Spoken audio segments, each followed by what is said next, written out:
Assalamu alaikum everyone. My name is Abdullah Asim. I am from Group 11, Section 12. And this is the video for the Project 1 for the course Digital Electronic Systems. So first, before getting into the logic circuits schematic, let's first explain our problem and the purpose of this schematic. So we want to create a security system, or basically a door lock that verifies the identity of personals wanting to get into a server room. So this takes 4 input and produces 2 outputs. The 2 outputs are not related and do not affect each other.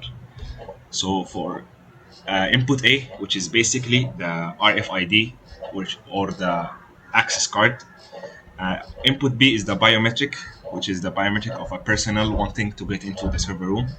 C is the override switch, which is controlled by the security office, and D is the RTC, or the real-time clock. So as you guys can see, for output X, it uses two gates, which is an OR gate and an AND gate. The OR gate gets 1 input from the C and 1 input from AB, which is the AND gate for AB. So A goes here, B goes here. They go into an AND gate, and the result of that, together with C, goes into the OR gate, which is then output X. Now for output Y, X is the door lock and Y is the alarm buzzer. So for output Y, we also have an OR gate. The OR gate gets its input from 3 input AND gates. So for the 3 input AND gates, one of them gets A and one of them gets B. And the other 2 pins, they share C bar and D bar, which is the inverted of C and D, by using a NOT gate. So here D gets inverted to NOT, and D gets inverted. So D goes here, and it also goes to the lower AND gate. Same for C, it goes here and it also goes to the upper AND gate. Together, this gives us output Y. Now, we want to convert the basic configuration to an AND gate. So we use this technique, which is called the bubble pushing technique. So for X, as you guys can see, we put 4 bubbles before the OR gate, which then we can move them this way and this way. We find that it inverts C, and the AND gate here becomes a NOT gate. Instead of using this format, we can use De Morgan's equivalent gates to convert it from this format to a basic NAND gate.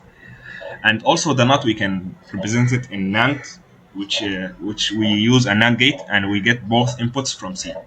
So this works as a NOT gate.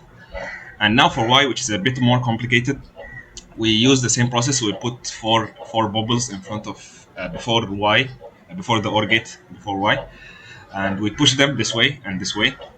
So as you guys can see, the 3-input AND gate becomes a 3-input NAND gate, as you guys can see. And here we also got like a NOT gate from the basic. We can also represent it in the NAND, and this one, as we said, we can use De Morgan's equivalent to represent it in a NAND gate. So this becomes a NAND gate, and for C and D, instead of using a NOT gate, we can use a NAND gate, but getting both inputs from the C and from the D. And here is the result in quarters. As you guys can see, this is for the NOT gate, this is for the NOT gate for C and NOT gate for D, and these are the gates. We use 7 gates, as you guys can see. And now let me compile and show you the simulation. So before that, I already created a timex simulation, and now let me open the waveform. As you guys can see, I grouped A, B, C, and D as an input, and X and Y as an output. So this is the result. We can see it here.